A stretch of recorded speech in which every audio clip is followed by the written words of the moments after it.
Roll call will reflect that all members of the Mayor and Council are present this evening. Thank you very much for coming out. Hope you all had a good Easter and happy spring to all of you. We will have an informal discussion of agenda items shortly, but we don't have any action tonight on the work session as far as taking any action during the work session.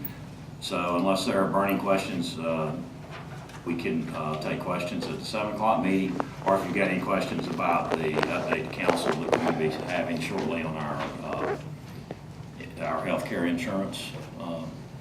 If you want to have a question about that and you want to come forward and state your name and address for the record and ask your question or make a comment, please feel free. Okay. If not, we'll get into informal discussion of our agenda items. We have tonight on our consent agenda, we have approval of minutes. We regular minutes and executive session minutes. We also have consideration action to declare the list of police sidearms surplus and allow the Department of Trade sidearms and seized weapons for the purchase of newly issued sidearms. Anyone have any questions or comments on that item, Council? PD, you got anything on that in particular? No, sir. Thank you. All right, next item is consideration and authorization to enter into a lease purchase agreement for financing approved police cruisers. Any questions or comments on that? I got an email from a resident earlier just asking for a synopsis of what does leasehold technically mean, but they just emailed me probably like 30 minutes ago. So. Okay. I would. I mean, is it the same? Is that the same in the sort of consumer market, like lease to own? Yes, I would assume. Yeah, I would assume. Okay. That's essentially what I was going to. It's basically very moderate interest financing through the lease direction. So. Okay. All right. Then we have under old business. I'm sorry. Any other questions on the Dodge Charger? Yes, ma'am. Is that, I haven't bought a car in a long time, is that a reasonable interest rate? 4%. Yeah, I'd say that's pretty good money for a car. For government. We had two options. Actually, when we started, before the interest rate started going up, BB&T was offering 3.99 and Regions was offering just over 4. We asked both of them to give our best and final. Regions came down to 4 with the increase in rates. BB&T went up to 4.75. We're not going to get cheaper than that. I think my used vehicle I bought last year is 4.5%, 5%. Okay, any other questions on the police car acquisition? Okay, then under old business, we have Design Review Commission 2 positions, 2 of which are currently serving, and then Personnel Board 3 positions, 3 of which are currently serving. So they're looking for action on that tonight. Any questions or comments on that? I had a question since I was out last week. We still have an opening on Planning Commission, which was my spot. I think we Filled that? Okay. I had to read back the name. I believe it was Larry Martin. Okay. Yeah, it was All Larry. right. Thanks. You're welcome. Also on design review, is it correct that both of those gentlemen are for reappointment, one currently served as president and one, chairman, one served as secretary? I don't know the answer to that question. Okay. Do you know, Crystal? The answer is yes. I serve on that committee, the answer is yes. Okay. Okay. Any other questions on board? We have consideration and action to designate Virginia Park a residential zone and to install the appropriate signs at all entrances. We'll get into, I'm sure folks are going to want to comment on that during the 7 o'clock hour. Anybody got any general questions right now?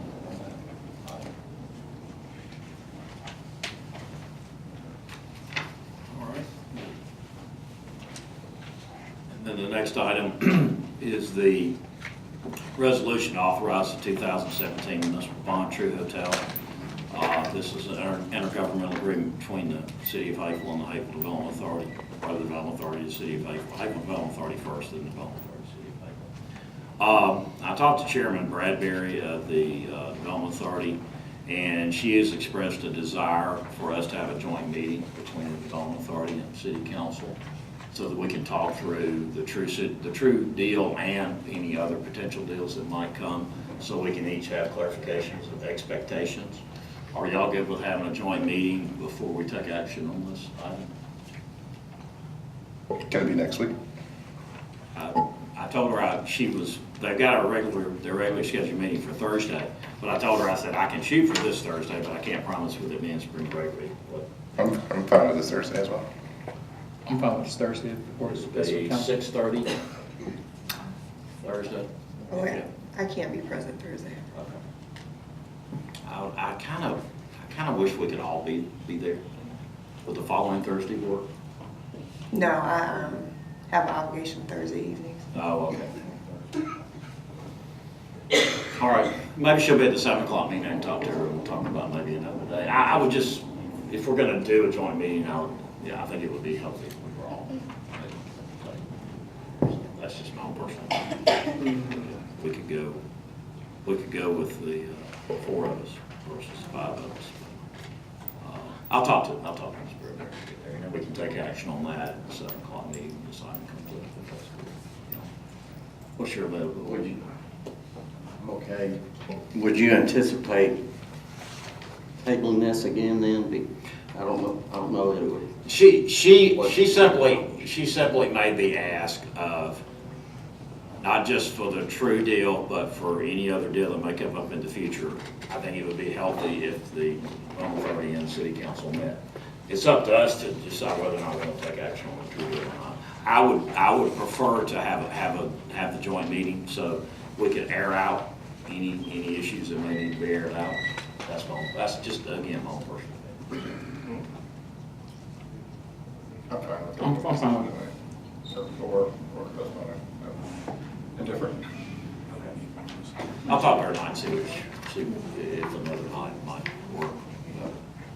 Yeah, but I don't want to be the person to hold it up. No, I understand that.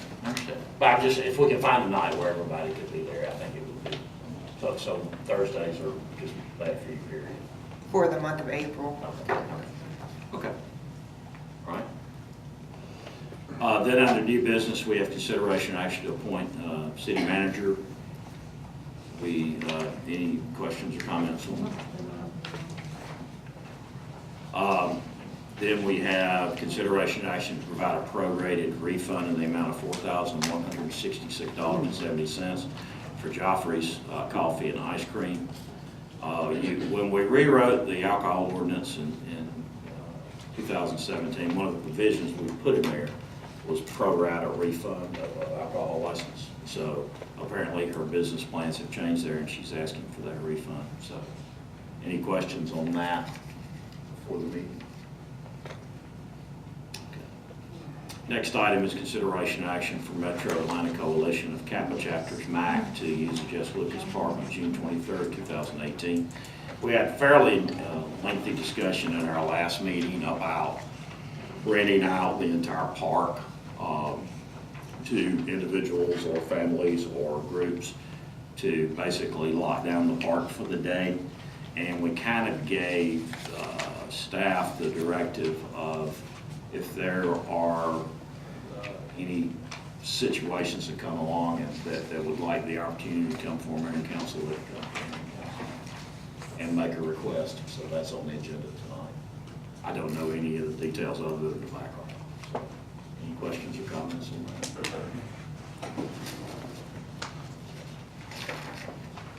Next item is consideration action on an agreement with South Arts in the amount of $5,500 for the 2018-19 film series. The city, for the last 8 years, has been a participant in this Southern Circuit film series. This is the annual ask. The money that is being asked helps pay for the filmmakers who come into town. We are asked by South Arts to pay for their accommodations for, is it one night, Charlotte? One night of accommodations. So that's our participation. this has been a very, very successful, in my opinion, so I would encourage our support of that. Any questions or comments on that? It's a question for Charlotte. Yes. Would you say on average, we probably have about 80, or I mean, do you have an exact average of like recent years of how many people are coming to each meeting? I asked that and prefacing it with I just got an email from another resident probably about 2 hours ago asking just sort of what's the general impact of funding the arts, and they were asking how many people are coming. We're running a minimum in the mid-50s, and our maximum has been more than 125 because they were out the door. Yeah, we had standing room only. But based on my recollection, because I do a head count, because we don't get a good count from the sign. Not everybody signs the book, yeah. So I sit in the back and do a head count. And it's running about 70, 75. You're on event number 42 now? What? How many events have you had since It's you? 6 a year, and we're finishing 48, this week, or this week, the 8th year. And I've been president the lion's share of those, and I always ask the question, how many of you are here in Hapeville for the first time? And there's always hands that go up. Not necessarily 50 people, but there's always a group of hands that go up. So it is drawing people in that don't normally come. And they come back also. All right, next item up is, I'm sorry, any other questions on that item? Excuse me. I have one, but for Charlotte. You were talking about moving it to Saturdays. Is that something that you're still considering, or keeping it on Fridays? That's not my decision. When we first got the program, we said it was run by volunteers. And we set it on Saturday because we felt like it was important the whole reason for going after it was to bring people from out of Hapeville into Hapeville. And if you want to get folks from the other side of town, they just can't make it very well at 6 o'clock on a weekday. So we set it on Saturday. And then the following year, it was turned over to the city. And the decision was made in economic development, I believe, that it would be on Friday. And my understanding, although I never got this directly, was that it had to do with the overtime payment of staff for the hours that had to be spent putting things together, which wasn't a consideration for us when we were doing it with volunteers. But yes, I mean, if that is the objective, and it's always been my objective in involvement in the program, is that it be used to attract folks from outside our small area. So for me, the follow-up question to that will be, so when it was on Saturdays, did you see more of a turnout on that Saturday in comparison to Friday? Mark, that's difficult to answer. You have training as a scientist, and so do I, and we had a bias for that first year because it was our first year. But we did have good crowds. But we did have the composition of the audience was more proportionally, it was larger from outside of the Tri-Cities area than it is now. Okay. I remember we debated some, because there's a question of, well, we got people working at the airport, will they stick around on a Friday and stay to see the movie, or will they be more likely to come back on a Saturday? So it was a debate. I don't remember the specifics because it's been 8 years ago. So I think it's up to the city to make that call. So if y'all want to look at migrating it to a Saturday, that's our collective call to make. Yeah, I defer to Charlotte, 'cause she's the expert. If you had your druthers, what would you rather it be, Charlotte? Just straight question. Saturday? Oh, you too. When does it start back up? Starts back up in September. September. See if we can hatch that out a little bit. Okay. All right. put that, can we, Crystal, can we put that on a future agenda to discuss? No particular rush, it could be July or August, maybe July. For us to discuss, yeah, let's discuss in July, the migrating it to a Saturday. All right. Any other questions or comments on the film series? All right, next item is consideration action to enter into an agreement with the Georgia Department of Early Care and Learning for the Bright from the Start Summer Foods Program.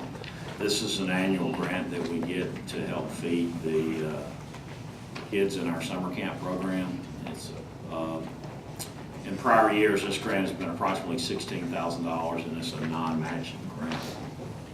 So, any questions on that item tonight?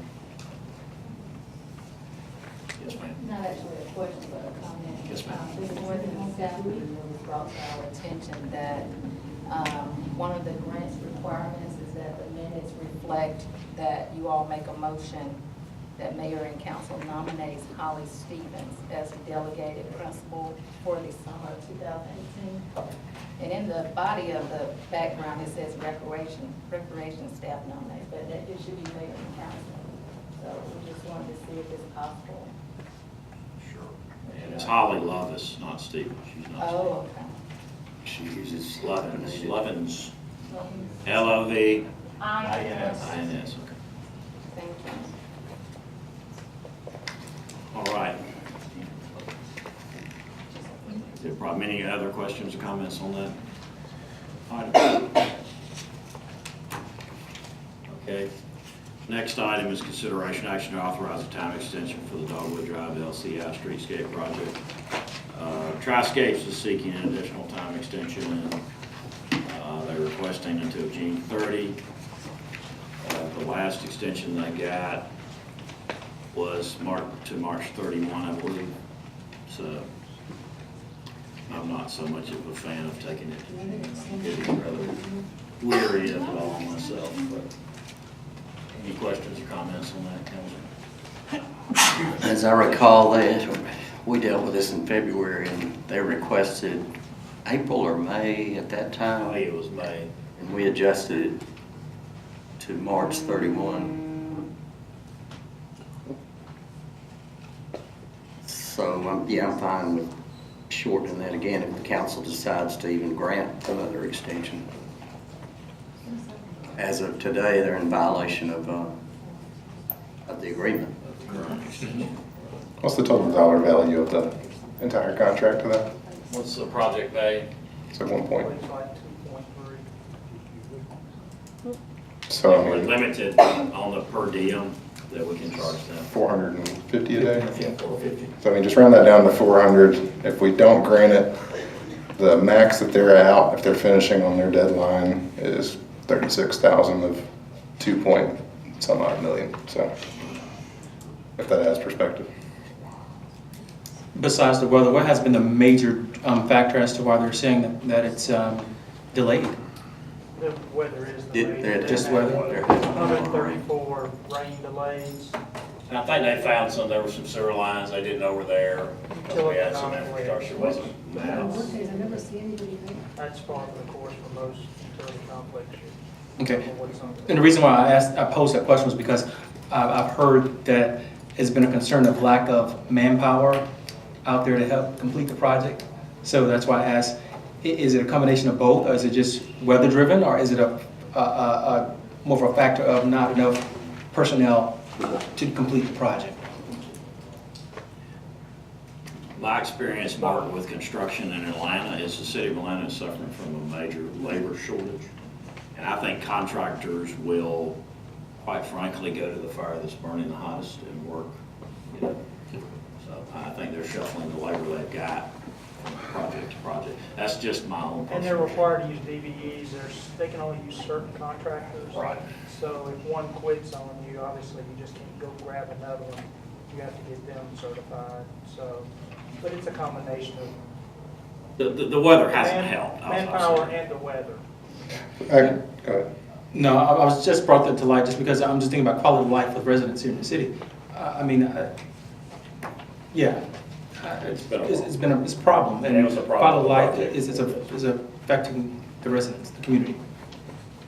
I think June's a little too long. Yeah. Personally, but maybe some in the middle. I mean, and funny enough, with Mayor Holman saying the fire that burns the quickest, I mean, April 1st, when this project started, was also the date that the bridge collapsed in Atlanta. And I think that sort of juxtaposing that sort of gives us an example of procurement that works well. I mean, I know it was, everybody in Atlanta was looking at that, but incentives-based contracting to finish early and before time and getting a portion of the proceeds, like exceeding it, sort of like the carrot in front of their face.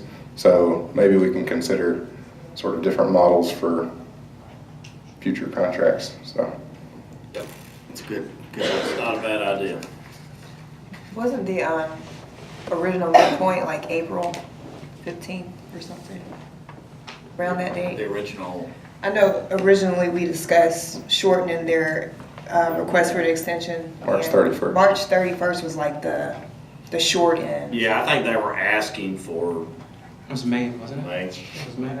Because my only concern is that if they're asking for June and we give them That's too- something. that's too much. No, that is too far, but my concern is that they're rushing to complete the project and it isn't, the end of the project isn't a high quality project or product because they're rushing to meet a deadline. well, we have. That doesn't seem to have bothered them so far. I mean, on top But of it's that. good, it's a good It is point. good. But we have checks and balances. The project has to be inspected toward the end, Right. so, I mean, they're gonna have to do it right either way. And then my other concern is because I drive down Dogwood on purpose every day, I feel like it's a possibility that they're stalling to get an extension because, I don't seem to be in any big hurry. yeah, a lot of times you drive through there, you see lots of people present, but they're not working. But that's just an anecdotal observation for the times that I've driven DOT model. by. So, 10 people on job site at once. I'd be more inclined, and again, I don't have a vote unless there's a tie, but I'd be inclined to give them April. End of April. Yeah, and like, that gives them all, the better part of 30 days. So that's just my own thought. You know, I mean, I think I asked the question in January as well, and I forgot that I had asked it, so it's sort of my faux pas, but I'd really like to meet with Jack Burnside as well, just to understand his role in contract and compliance. So, I'm sure Lee could coordinate that. All right. So we'll pick a magic date at the 7 p.m. meeting. All right, is there any other questions or comments on that? Okay, any other discussion on agenda items before we move forward?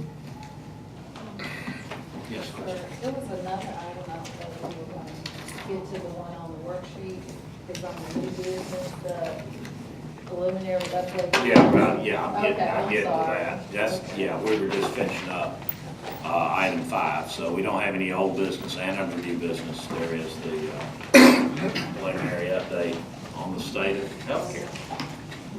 How are you? Thank you.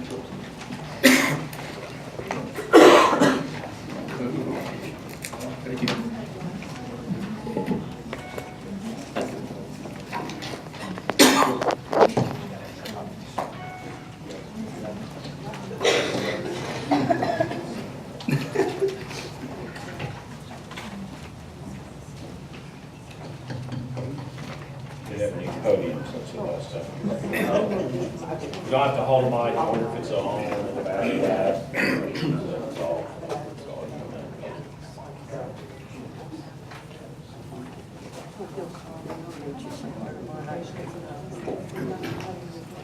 Good evening, Mayor, Council, everyone. My name is John Leggett. I'm with MSI Benefits Group, and I'm here to kind of give a state of the union, I guess, of the health plan, the city's health plan, the benefits program, and where we're at. If you'll go ahead and flip open your presentation there. Go to page 2. Page 1 has my information on there. If any of you have questions, you have my email address, my phone number. We're out of Kennesaw, Georgia, and I'm again with MSI Benefits Group. We've been the broker since May of 2014. The city went out to get for broker services. We responded, and we've been the broker ever since. We work, just a little bit about us, we work with, our main block of business is county and city government. So we work with a little over 50 Georgia cities and counties that we handle benefits for. If you go to page 2, this will give you a little history of what's taken place since we've been involved. As I said, on page 2 there, it tells you what I just said there up top. But going back, the city used to renew its benefits in October. So that year when we were hired, the very first renewal we worked was October 1st, 2014. At that time, the city being billed almost $1.5 million in annual premiums, and the net cost to the city was just over $1.2 million. That year, we were with Aetna, the city was with Aetna. We received 11.5% increase. We actually negotiated that down and got it down to just under 2.5% increase, and actually improved the benefits with Aetna. The very next year, in 2015, October 1st, 2015, we got hit with a 43.5% increase from Aetna, and that was the year that we moved to Kaiser. And Kaiser's here we're with now. That was about if you look there, you'll see the premium went from, in the 2014 plan year, almost 1.5 million down to just under 1.2, and the city's actual net cost went down to $945,000. It's about a savings that year of $273,000, or about a 65% difference between the final numbers and what Aetna was requesting. In 2016, we changed the plan year. The city now renews July 1st, as you all probably know. And in 2016, we did receive a 22.5% increase, and we made some changes to the plans with Kaiser on a short plan year, and ended up getting it down to 7.5%. And that brings me to 2017. Last year, we did get that same cap renewal. Made some significant changes last year with Kaiser, and we got it down to just under 3%. So since we've been involved, the average requested increase has been just over 23%. The final increase the city's taken on has actually been a decrease, which is largely part to the change to Kaiser. That bill premium for the 2017 plan year is actually less now than it was back in 2014. So I thought that was interesting with medical inflation, pharmacy inflation being 6 to 10% every year. We've actually going back to 2013, and we actually have a bill premium from the carrier lower than it was back then. And you may be interested, but the membership's about the same. There's still about 130 employees and/or retirees on the plan. So go ahead and flip to page 3. This is, again, a detailed recap of last year, what happened last year, what we did. The premium increase was 20%, about $254,000. The city's loss ratio was at 135%. I'm going to talk about loss ratio, but the best way to describe it, when I say the loss ratio is 135%, that means for every dollar in premium the city paid, Kaiser paid out $1.35. So their target's about 80%, and obviously 135 isn't good. The one good thing about Kaiser, one of the many good things, I guess, is that they have a cap. They provided us with a cap in the past few years of 20%. And so I'll talk more about that. So we ended up renewing with Kaiser last year, made some changes, and I said we got that increase down. I've got the detailed changes on there that happened, and we offered a third plan to the employees. So employees and all retirees have 3 plan options now, and the base plan is we went to last year is a $5,000 deductible. Another very unique thing that we did last year under the guidance of the former city manager was we put in a health reimbursement arrangement. I'm not sure if you guys are familiar with this, the HRA. To date, I'm not sure anyone has even filed a claim under it, but it was an idea that anybody who met a certain portion of their deductible, they could use their sick leave to be reimbursed that portion. We'd never seen or done anything like that, and the city manager last year came to the table with that. We implemented it, and as I said, Krista can confirm, no one has actually even filed for reimbursement under that. So that was the idea behind going up on the deductible last year. And then we did change the contributions on how the city pays for the dental and dropped it from 100% down to 75%, and that saves about $24,000 in annual savings there. Feel free to stop me as I'm going along here. So you said the idea to implement the second to last bullet calls the deductible to go up? No, the idea was we can increase the deductible, and the way we're gonna help offset it for employees is if employees have sick leave and they have a claim, which, you know, the claim being I go into the hospital for inpatient, outpatient services, anything that requires me to pay a portion of my deductible, then I'll be reimbursed, assuming I have sick leave that could be. We're just buying the sick leave back and applying it to their Yeah. deductible. Exactly. And that helped negate the premium. Right. And it's surprising no one's involved, but they may be waiting to do that. And then page 4 is our claims experience. The renewal period that Kaiser uses, there's a lag time there compared to some other carriers I've seen. Aetna was the same way.